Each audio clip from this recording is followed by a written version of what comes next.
very moment of its creation. Tragedy. 13 years of my life's labor. I know. It's a shame. 44 different designs. I'm sorry I brought it up. 73 tons. A scandal for the Sforzas. An entirely new approach to casting bronze. Poof! My Philistine brother-in-law.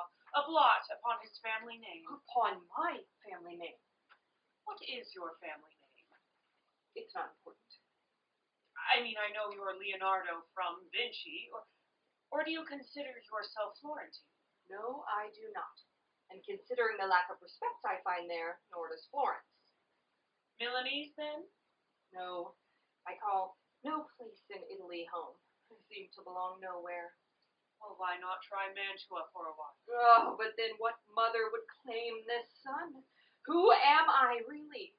What have I done? What work will speak for me? Oh, come now, don't be melodramatic. No, tell me. What work? Tell me. Not plans of work, or studies of work, or sketches and schemes and drafts of work. What work? What thing? What finished accomplishment? Your last supper. It lived. 13 suspended heartbeats, time transfixed. An advertisement for unleavened bread. Hackwork. Pear Grigio. Ghirlandaio. Castellano. What doodler hasn't taken a pass at the subject? Not like you. No one has. They are merely painters. You are more an alchemist. You mix base, plaster, and pigment, and golden perfection results. Golden? Hardly. I only see my own guilt, my experiment in fresco fiasco. The paint has already begun to flake, and there's no way to save it. A generation from now will look at it and see nothing but a colorful stain with 26 feet. In a century, it will be gone. No, if this is the work to speak for me, it will issue forth little but a slurred murmur. You misunderstand its greatness. The work so imitates life and even grows old and fades. And a century of all proclaiming its living perfection? A lifetime is enough for most men. Barely a start for me. To make a finished something, a perfected perfection, would seem to take me as many years as there are drops in the sea or bastards in Tuscany, as the saying goes. Tuscany has no monopoly. And it may be that your greatest work is still ahead of you. Forgive me, Martella Isabella, but the general has arrived for his monthly payment. Today? We expect him tomorrow. Yes, Madonna.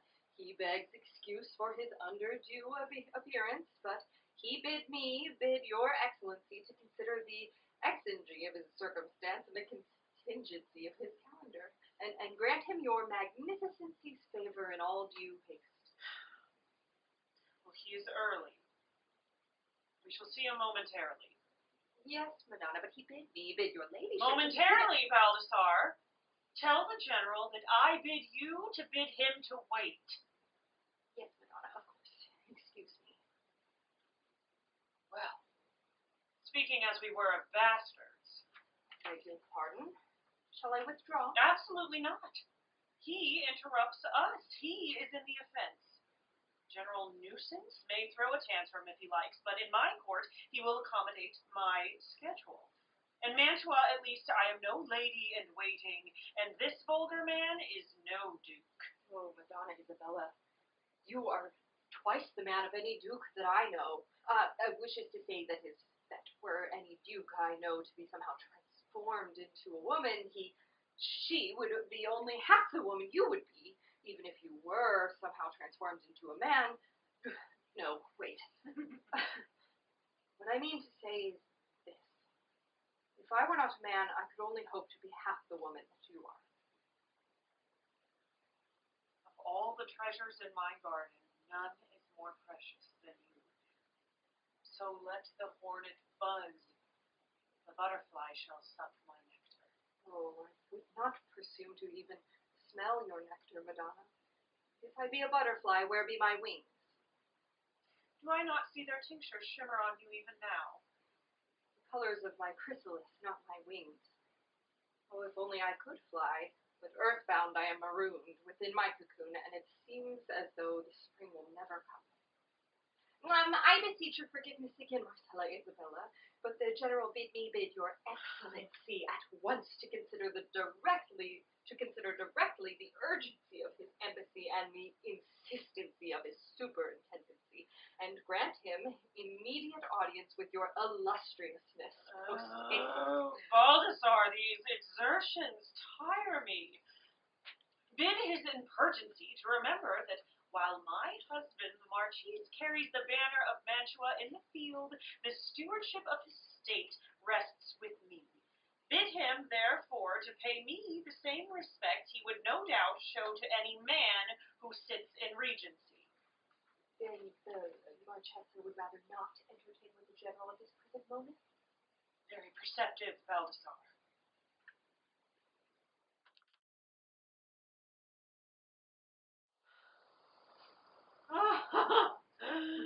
So that's what that's like. That is what that's like. Oh, it's so much more thorough. Rare is the woman Little Caesar does not take across the Rubicon. Indeed. I came, I saw, I conquered, but not in that order. I find you refreshing, Madonna. You fight back. If I were not an eyewitness to the contrary, I'd say you have cojones. You make love like a man. So do you. Why do you smile so? It's a secret.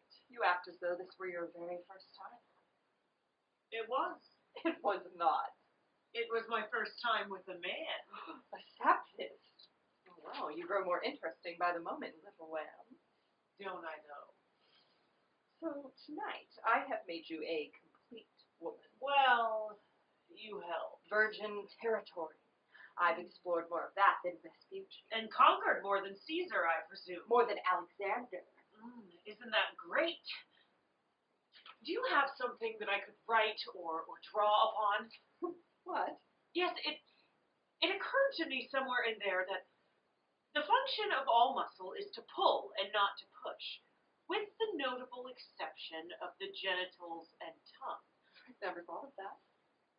And furthermore, when I stand back and look at it from a more objective distance, I realize what a work of art is the penis. You flatter me, Madonna. Oh, it's almost like an independent creature with a life and mind separate from that of the man, like a pet. It has dealings with human intelligence and sometimes displays an intelligence of its own. Whereas a man may desire it to be stimulated, it remains obstinate and follows its own course. When were you thinking all this? And sometimes it moves on its own, without permission or any thought by its owner. Whether one is awake or asleep, it does what it pleases.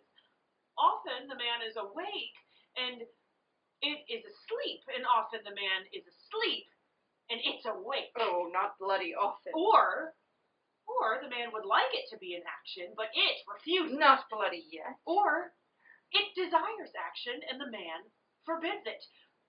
It seems to me that the man is wrong to be ashamed of giving it a name or showing it. That which he seeks to cover or hide, he ought to expose solemnly, like a priest at Mass. Amen. May peace be with you. Don't you wish you had one sometime? But I can have one anytime I want.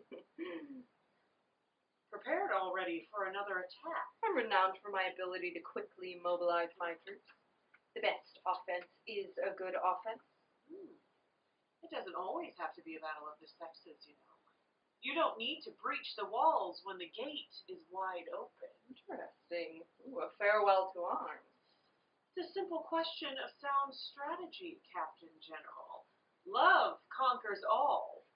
So make love, not war. And what would you have me create? Anything you want. Whatever personal vision of your own you may have. That is what I ask, but I ask it for you. But how? How could you possibly think I would be worthy of such a gift? You've only just met me, and you've never even seen my work. Those things worth knowing. One knows at first sight. Please accept this from me. If I can do nothing else for you, let me do this. And you say you envy me. You believe yourself less than I. You simply underestimate yourself. Well, hardly. If anyone in this castle is underestimating him or herself, it would have to be you.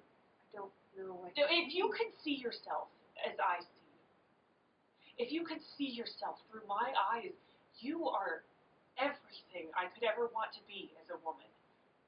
You have it all, Lucrezia. All anyone could ever want to have. Your mind, your heart, your spirit. You think of your name as a prison, but it is the key. Because of who you are, the world is at your feet. In my life, I have felt lost within myself as well, but I can tell you, though you may feel trapped for the moment, it is not a cage that encloses you. It's a cocoon, and its walls will one day fall away, and you will find that you have wings, and to you then belongs the sky. How can you know that? Feminine intuition. I simply believe you should never underestimate the ability for life to surprise you. I speak from experience. You surprised me, Madonna Lisa. I surprise myself.